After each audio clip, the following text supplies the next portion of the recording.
আসসালামু আলাইকুম, স্বাগত জানাচ্ছি আরও একটি নতুন ব্লগে। অনেক দিন পর গ্রামে আসলাম। ইট পাথরের নগর ছেড়ে গ্রামে চলে এসেছি গ্রামীণ জীবনযাপন করতে। তাই আজকের ব্লগের মধ্যে আপনারা দেখতে পারবেন গ্রামীণ জীবনযাপন কিভাবে কাটায়, বা আমরাও চেষ্টা করব যে আগে আমরা যেভাবে গ্রামীণ জীবনযাপন কাটাতাম, বিশেষ করে লাকড়ির চুলায় রান্না এবং যে ক্ষেতের সবজি তুলে খাওয়া, সব কিছুই এই ব্লগে থাকবে।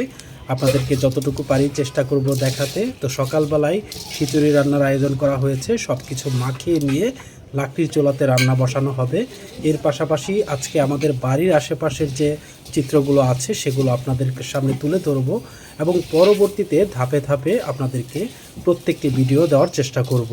বন্ধুরা, একদিকে আমরা খিচুড়ির রান্নার আয়োজন করব, অন্যদিকে আমাদের গাছের একটা পেঁপে অনেক সুন্দরভাবে পেকেছে, সেই পেঁপেটা আজকে আমরা খাবো। পেঁপেটা খেতে খেতে খিচুড়িটাও রান্না হয়ে যাবে, এবং পরবর্তীতে আপনাদেরকে পেঁপে গাছ এবং এর আশেপাশের যে সবজি বাগানগুলো আছে সেগুলো আপনাদেরকে দেখাবো। কাটার পরে এই পেঁপেটা অনেক মিষ্টি খাইতে, ঠিক না দিয়া? এই যে একবারে টইটম্বুর হয়ে গেছে গা পাইকা, খুব মিষ্টি এই গাছের পেঁপেগুলা। গাছটা একটু দেখায় দিই। এই যে এইটা হইতাছে সেই গাছ। এই গাছের পেঁপে অনেক মিষ্টি আর সাইজেও খুব বড় হয়।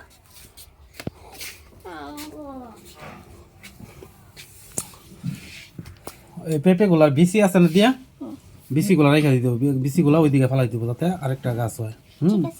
আর এই গাছটা তো অনেক বয়স হয়ে গেছে গা, যে কোনো সময় ভাঙিয়ে পড়বো। আর এই যে তোমার বড় মার জন্য, মানে আমার দাদুর জন্য কিছু বিচি রেখে দিতে হইব। অন্য গাছের তুলনায় এই গাছের পেঁপেগুলো অনেক মিষ্টি, এই জন্যে পেঁপেগুলা কালকে গাছ থেকে পারলাম, পায়রা রাখছি। এই দেখেন পেঁপেটা একবারে হলুদ হয়ে আছে। কিন্তু তো ক্যামেরা বেশি হালকা লাগে। এক পিস খাও তো দেখি, আমি এক পিস খাও তো দাও কেমন দেখি। মিষ্টি না? দিয়া মিষ্টি, এত মিষ্টি যে দিয়া ঘুমাই দিতেছে একবারে খাই। সবাই পেঁপে চোখ বন্ধ করে খাবেন। আচ্ছা, পরবর্তীতে দেখা হতেছে মজি ভর্তা, ঠিক না দিয়া? পরবর্তীতে কি খাবো আমরা? মজি ভর্তা। হ্যাঁ, ওইটা খাবো আমার মনিহাস, ও যার নাম হলো মনিহাস। মনিহাস। আচ্ছা,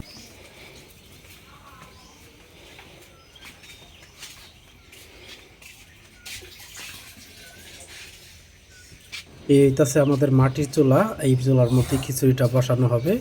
তো প্রথম অবস্থায় এই মাটির চুলাতে আগুন ধরানোটা একটু মুশকিল।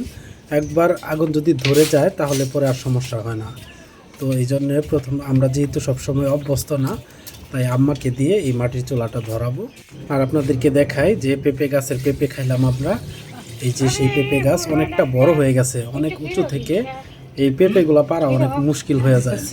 তো যার কারণে অনেক সময় দেখা যায় যে পেঁপেগুলো যদি বেশি পাকে গাছের মধ্যে, তাহলে নিচে পড়ার সময় মানে থেতলায় যায় আর কি, একবারে নষ্ট হয়ে যায়।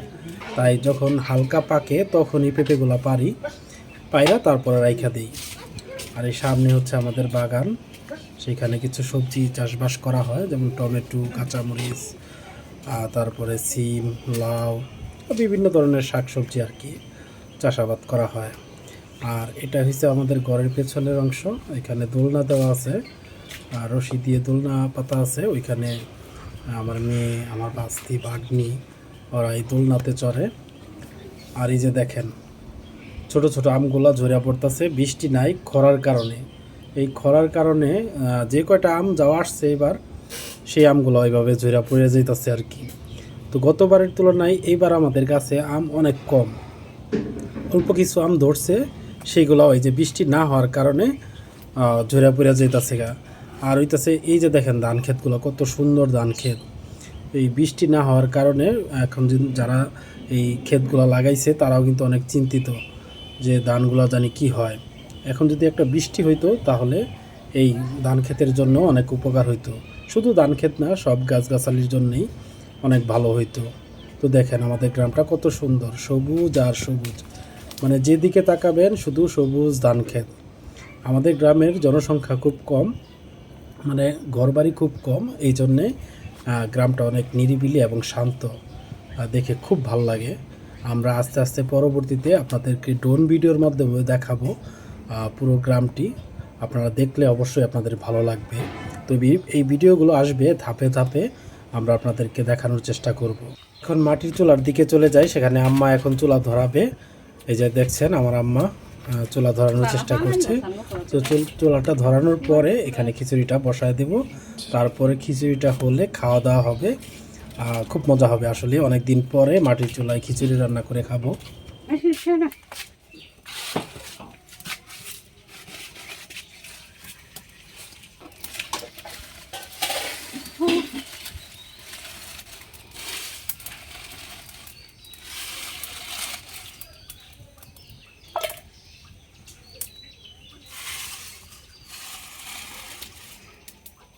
চলেন এই ফাঁকে আপনাদেরকে আমাদের বাগানটা দেখাই। বাগানটা এখনও অগোছালো, আমরা পরবর্তীতে বাগানটাকে আরও সুন্দরভাবে গোছানোর চেষ্টা করব। তো এখানে আপনারা দেখতে পাচ্ছেন টমেটো গাছ, কাঁচা টমেটো আছে, আবার অনেকগুলো টমেটো পাকছে, ওইগুলো আমরা তুলে ফেলছি তরকারি রান্না করার জন্য। আরও কিছু কিছু আছে এখনও। তো গাছগুলো দেখা গেছে আম্মা বাড়িতে একা থাকে, বেশি একটা পরিচর্যা করতে পারে না, যার কারণেই মূলত গাছগুলোতে তেমন ফলন হয় না। তাও মোটামুটি যা হয় তাও আম্মা খেয়ে শেষ করতে পারে না। এই সামনে আপনারা দেখছেন সেখানে বেগুন গাছ আছে, মরিচ গাছ আছে। তো মোটামুটি সব ধরনের সবজি এখানে আছে। আর দেখা যাচ্ছে কিছুদিন পরেই বিভিন্ন ধরনের সবজি আম্মা যতটুকু পারে আর কি, বয়স্ক মানুষ একা একা যতটুকু পারে ততটুকুই করে। তো এগুলো হচ্ছে মরিচ গাছ, ফাঁকে ফাঁকে কিছু বেগুন গাছ আছে। আর এই দেখেন পেঁপে গাছ, মানে বাড়িতে যে কয়টা পেঁপে গাছ আছে এত পরিমাণ পেঁপে ছাড়ে, এগুলো আসলেই পাকা পেঁপে, তারপরে কাঁচা যে পেঁপে আছে সেগুলো তরকারি খাওয়া হয়। আর যে পরিমাণ তরকারি হয় সেই পরিমাণ খাওয়ার মতো লোক আমাদের নাই।